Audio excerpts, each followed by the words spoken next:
샬롬 샬롬 샬롬 샬롬. 하나님 사랑합니다. 여러분 주 안에서 사랑합니다. 오늘 출애굽기 38장 8절 말씀, 그가 노스로 물두멍을 만들고 그 받침도 노스로 하였으니 곧 회막문에서 수종들은 여인들이 거울로 만들었더라. 이런 내용입니다. 이제 번제단을 만드는 과정 쭉 나와 있죠. 1절부터 7절까지. 그가 또 조각목으로 번제단을 만들었으니 길이는 5규빗, 너비도 5규빗이라 네모가 반듯하고 높이는 3규빗이며 그 네 모퉁이 위에 그 뿔을 만들 때 뿔을 제단과 연결하게 하고 제단을 노스로 쌌다. 제단의 모든 기구 곧 통과 부석과 대와 고리, 칼고리와 불 옮기는 그릇을 전부 노스로 만들고 제단을 위하여 놋그물을 만들어 제단 주위 가장자리 아래 두되 제단 절반에 오르게 하고 그 놋그물 네 모퉁이에 채를 꿰 고리 넷을 부어 만들었으며 채를 조각목으로 만들어 놋으로 싸고 제단 양쪽 고리에 그 채를 끼워 매게 하였으며 제단은 널판으로 속이 비게 만들었더라. 거의 놋을 가지고 사용을 했습니다. 제단, 번제단 만드는 걸. 그리고 놋으로 물두멍을 만들고 받침도 놋으로 하였으니 곧 회막문에서 수종들은 여인들의 거울로 만들었더라. 그 물두멍은 제사장들이 제사들이 이렇게 들어갈 때 거기서 물을 떠서 손을 씻는 그 물을 담아놓는 그런 그릇이 물두멍이죠.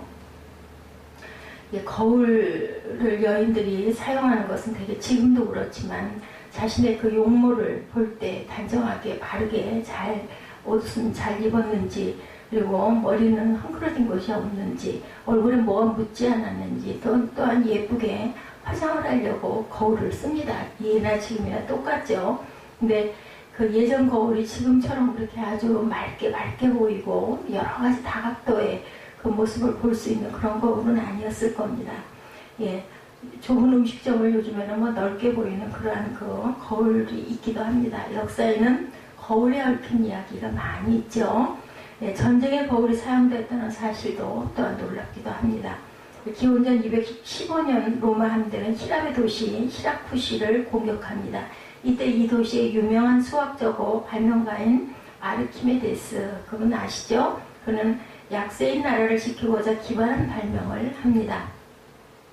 대형 청동 거울을 만들어서 해변에서 적함에 노를 젓는 노예들의 눈에 비치게 합니다. 이들은 눈이 부셔서 도저히 노를 젓지 못하죠. 방향을 잃어버리고 우왕좌왕하다 서로 부딪히고 파손되게 이런 그 방법을 썼습니다. 그래서 그 전쟁에서 거울 때문에 승리한 일이 있습니다. 우리나라에서도 대학생들이 데모할 때 경찰은 최루탄으로 대항하고 대학생들은 거울을 경찰들에게 비추어서 제대로 활동을 못하게 했던 사건이 있었죠. 거울에 얽힌 이야기들입니다. 본문에 거울 없이 사는 여인들 이야기가 등장되고 있는데 8절이죠. 하나님께서 모세에게 하나님의 집안 성막을 지으라고 명령하시죠. 크기, 색깔, 방향, 재료 등을 상세하게 지시하신 내용이 30장 이후로 쭉 나옵니다. 그런데 그 중에 물두멍은 회막문에서 수종들은 여인들이 놋거울로 만들었다. 번제들에서 제사를 드리고 물두멍에서 손을 씻고 성소로 들어가는 것이 제사장들의 할 일이었는데 하나님께서 물두멍을 놋으로 만들려고 하시니까 문 앞에서 수종들은 여인들이 자기 그 거울을 다 드리죠. 그래서 물두멍이 이루어졌는데 이스라엘 볼동풍 상을 돌면서 그 당시 여인들이 사용하던 놋거울 한 점을 구입하는데 2,000불, 우리나라 돈으로 한 260만 원이 들어서 구입을 했다라는 그런 이야기도 들었습니다. 여인들이 거울을 바쳤다는 것은 화가가 붓을 들였다는 이야기죠. 그죠? 여인들에게 꼭 필요한 거울이고 화가에게는 붓이 생명입니다. 그림 그릴 때 붓이 없으면 그릴 수가 없죠. 자전거 선수가 자전거를 드리고 축구 선수가 축구 공을 드린 것과 같은 내용이죠. 저희들이 또한 저희들이 항상 암송하고 가까이 하는 성경도 마찬가지로 필요한, 없으면 안 될 아주 귀한 것들이죠. 그래서 여인들은 거울 없이 사는 여인들이 되었다. 지금 같으면 뭐 거울 얼마든지 돈만 있으면 살 수 있지만 그 시절에는 거울이 굉장히 귀했죠. 거울 없이 사는 여인들이 되고 말았습니다. 그날 당시 애굽에서 나와서 광야 생활할 때 가나안 땅으로 이동 중에 일단 모든 것을 없어지면 구할 수 없을 때, 그래서 거울 없이 사는 여인들이 되고 말았습니다. 더구나 문 앞에서 수종드는 여인들의 거울은 필수품이었을 것 같죠. 자신의 모습이 정말 단정한가를 항상 봐야 되는 거울. 그렇게 흔하게 지금처럼 구입할 수 있는 그러한 때도 아니었다라는 거죠. 늘 2만 4천 명의 제사장들을 대해야 되는 수종드는 여인들, 그리고 성막을 든 아들은 200만 명을 대하는 여인들입니다. 가장 많은 사람들을 대하는 여인들이 얼굴을 보고 용모를 볼 수 있는 그 거울이 없어졌다니 얼마나 불편할까. 여인들은 확실하게 수종드는 여인이었고, 수종든다고 하였는데 누구에게 수종드는 것일까? 하나님께 수종들고 제사장들에게 수종들고 백성들에게 수종드는 그런 여인들. 근데 정말 확실하게 수종을 들었습니다. 자기에게 가장 귀중한 것을 없애면서 수종드는 것을 우리가 오늘 본문에서 보죠. 우리는 누구를 수종들고 있나요? 반드시 수종을 온전하게 들었을 때 결과가 좋죠. 어떤 그 부흥회 때 장로님의 식사 대접을 하면서 이런 이야기를 들려주었습니다. 자기가 나가는 회사가 부도가 났는데 모두 퇴직금을 챙겨가지고 나가려고 바쁠 때 장로님은 사장님에게 그렇게 얘기했다고 합니다. 사장님이 부도 처리를 못하여 감옥에 들어가 앉아있으면 우리 회사는 망하는 길밖에 없습니다. 내가 모든 책임을 지고 들어가 앉아있다 오겠으니 그동안 회사를 일으키십시오. 그리고 모든 것은 내게 뒤집어 씌우십시오. 이렇게 얘기를 해서 결국은 그 회장님이 회사를 다시 일으키고 귀한 그 희생을 한 장로님에게는 작은 회사를 차려주었다라는 그러한 그 간증을 하더라는 그런 이야기를 들었습니다. 그 회사가 하나님의 축복 가운데 먼저 다니던 회사보다 더 크게 일어났다고 하죠. 1년이면 일본을 수십 번을 가는데 주일날 예배를 본교에서 안 드린 적이 한 번도 없었다고 간증하시는 그 장로님. 그 수종들 때 확실히 수종드는 것이 그 사람 인격이고, 회망문에서 수종드는 여인들이 거울을 없앨 정도로 확실하게 수종을 드는 그런 마음을 가지고 있었다. 어느 왕이 병으로 죽게 되었을 때 가장 충성스러운 신하 한 명을 불러 이야기합니다. 자네는 내게 가장 충성을 다하였어. 나는 지금 죽게 되었어. 이왕 충성하는 건 먼저 가서 내 뒤를 예비할 수 있겠는가, 이렇게 물어봤다고 합니다. 이 말을 들은 신하는 제가 먼저 가서 폐하를 맞이하겠습니다 하고 그 자리에서 자결을 했다고 하죠. 수종을 들 때 너무나 분명한 수종, 과연 저 여러분은 그렇게 하실 수가 있겠습니까? 저는 자신이 없습니다. 회방문에서 수종들은 여인들이 거울을 바친 것은 이런 수종이었다라는 거죠. 수종들은 여인들이 필요에 따라 수종들은 여인들은 하나님 수종을 들었는데, 하나님께서 물두멍을 만드실 때 놋이 필요하다고 하실 때 여인들은 정말 필요한 놋거울을 드리죠. 수종들어야 하는 이가 필요하다는 것은 아낌없이 드리는 것이 바로 온전한 수종이다. 나는 그 에스콰이어 구두회사에 그 설교하러 갔을 때 사장님과 함께 식사했다라는 그 들은 이야기를 말씀드립니다. 4,500명 직원을 IMF를 지나면서 3,800명을 해고시키고 700명이 남아 있었다고 합니다. 어떤 사람이 남게 되었느냐고 물었어요. 회사가 좋아야 할 것은 줘야 했고 받을 것은 받지 못할 때 부도 위기가 나죠. 받지 못하여도 가죽은 사와야 됐습니다. 그리고 또한 직원들, 그 700명 남은 직원들 월급은 주어야 했겠죠. 경영 위기에 있을 때 집문서를 가지고 와서 은행에 담보로 사용하여 회사를 일으켜 주십시오 라고 말하는 사원들이 있었다고 그래요. 이런 사원들은 회사의 운명을 같이 할 수 있는 사람으로 알고 끝까지 같이 일할 것이라고 말합니다. 수종들어야 하는 분의 뜻에 절대적으로 맞추는 자세를 가진 자가 정말 수종드는 자인데, 내가 필요하여도 수종들어야 하는 분이 필요하다면 드리는 것이 참 수종이겠죠. 수종드는 제사장의 필요에 따라서 여인들은 하나님 수종을 들며 제사장 수종을 들며, 당시 제사장은 2만 4천 명이나 되었고 물두멍은 제사장들에게 꼭 필요한 것이죠. 손발을 닦지 않고 성소에 들어갈 수 없기 때문에 아론과 그 아들들이 그 두멍에서 수종을 쉴 때 그들이 혐하게 들어갈 때 물로 씻어 죽기를 면할 것이요, 단에 가까이 가서 그 직분을 행하여 화제를 야훼 앞에 살을 때에도 그리할지니라. 물두멍은 제사장들에게는 죽느냐 사느냐 갈림길의 중요한 그것이죠. 절대적으로 필요한 것입니다. 없으면 안 됩니다. 제사장들에게 꼭 필요하다고 하니까 자신에게 가장 소중한 거울을 드린 여인들, 엘리야가 사르밧에 가죠. 3년 6개월간 가뭄으로 어려울 때 과부가 나뭇가지를 줍고 있었어요. 가루가 조금 있고 기름이 조금 있는데 마지막 떡을 만들어 두 아이와 함께 먹고 죽겠다고 불을 피우고 있었죠.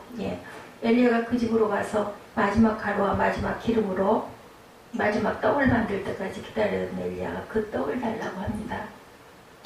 오랫동안 먼 길을 왔기에 배가 고파 죽을 지경이었죠. 그 여인은 하나님의 종이 필요한 것을 자신이 먹지 않고 대신 엘리야에게 준 그런 사건 여러분들 잘 아시죠? 그랬더니 어땠어요? 3년 6개월 동안 그 가루통에 가루가 끊이지 않고 기름통에 기름이 마르지 않는 그런 기적이 일어나죠. 수종들은 제사장이 필요를 채워주고 이 여인은 누가 수종을 들은 것인가? 하나님 수종, 제사장 수종을 들은 거죠. 그리고 그 온 이스라엘 백성들이 수종을 들었습니다. 이 여인들은 제사 드리러 온 사람 수종을 들은 거죠. 제사 드리러 온 사람들은 예물을 제사장에게 드립니다. 그러면 제사장들은 그 제물을 죄인들을 대신하여 하나님께 드렸어요.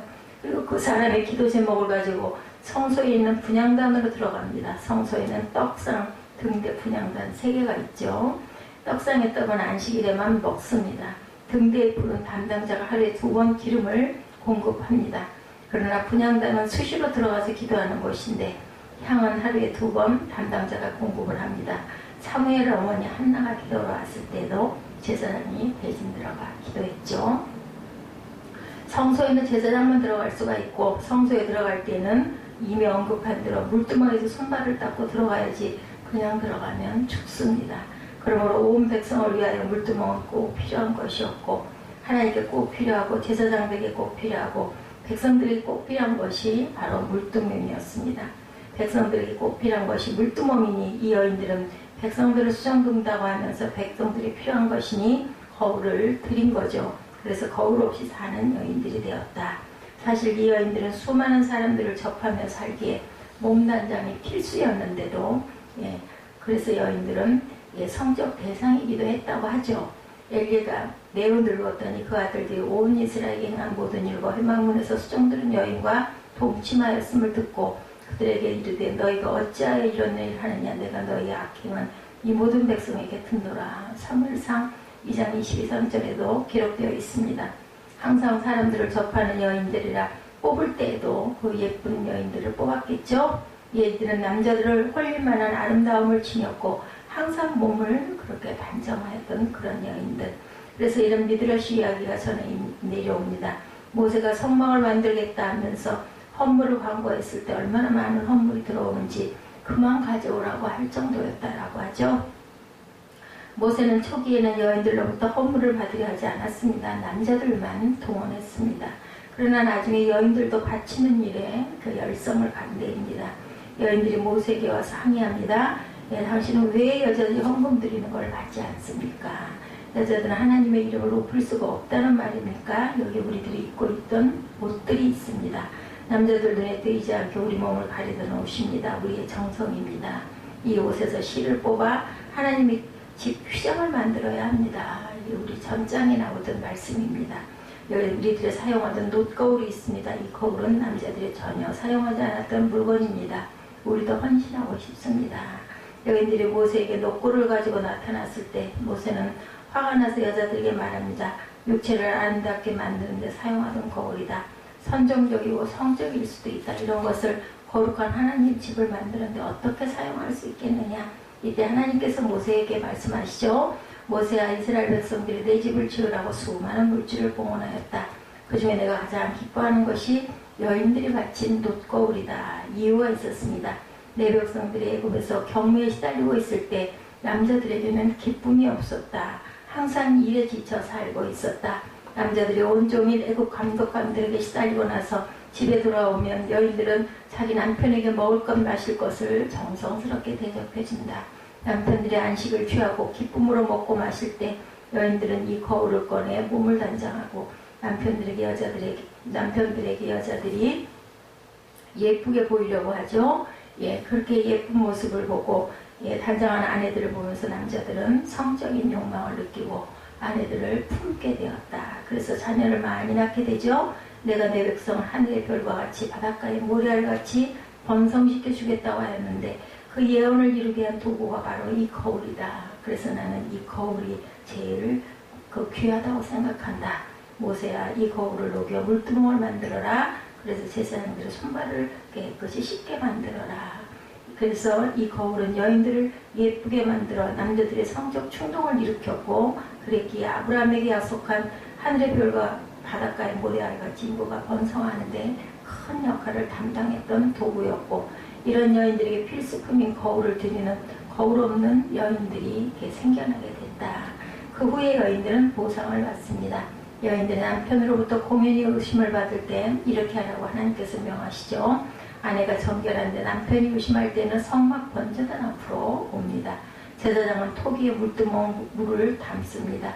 그리고 성막 바닥에 티끌을 취하여 물에 넣죠. 그리고 제사장은 저주의 말을 종이에 이렇게 씁니다. 야훼께서 내 넓적다리로 떨어지고 내 배로 부어 너로 내 백성 중에 저주거리 맹석거리가 되게 하실지라. 이 저주가 되게 하는 이 물이 내 창자에 들어가 내 배로 붓게 하고 내 넓적다리로 떨어지게 하리라 할 것이요 여인은 아멘 아멘 할지니라. 민수기 5장 21절 22절입니다. 이 종이를 물두멍에서 뜬 물에 빨아 여인에게 마시게 하여 아무 일이 없으면 정결한 여인으로 인정하라고 했다고 합니다. 그래서 이 물은 남편과 아내 사이에 틈이 생겼을 때 해결하는 물이 되었다고 하죠. 여인들이 사용하던 거울로 만들어진 물두멍이라 여인들의 죄를 벗어주는 역할을 하는데 공헌을 했다는 겁니다. 이들은 수정될 때 확실하게 수정된 여인이고 하나님께 충성한 행동에 대한 틀림없이 이렇게 보상을 받습니다. 마지막으로 한 교도소에서 두 사형수와 같이 나란히 사형 집행을 기다리고 있었어요. 한 사람은 양민을 무참히 학살한 사람이고 다른 한 사람은 월남전에서 동료를 죽인 그러한 장본인입니다. 어느 날 한 사형수는 간수에게 이런 부탁을 합니다. 내가 사형당하게 되면 내 시신을 실업용으로 드리겠습니다. 돈을 미리 받아주고 실컷 먹다 죽게 해주시오. 이렇게 얘기했다고 그러죠. 결국 그 사형수의 몸은 미리 팔리고 돈을 미리 받습니다. 맛있는 음식을 먹기 시작합니다. 사람들이 맛있냐고 물으면 너는 내 몸을 뜯어먹으면서 맛있겠느냐? 이렇게 물었다고 그러죠. 드디어 그는 형장에 이슬러 사라집니다. 다른 한 사형수는 자신이 지니고 있던 약간의 돈과 누가 영치금을 넣어주면 모았던 돈을 예배당 건축 헌금으로 드렸다고 합니다. 이왕 죽을 것이니 그렇게 하겠다. 헌당식 날 사회자가 이 사실을 알립니다. 모임에 참석했던 신문기자가 이 사실을 보도합니다. 결국 그 사형수는 무기수로 감형이 됩니다. 모범수로 인정되어 후에 출감하고 긍정적이고 헌신적인 삶에 이렇게 반드시 보상이 주어진다는 것, 꼭 심은 대로 거둔다는 것을 우리가 알아야 되겠습니다. 기도하시겠습니다.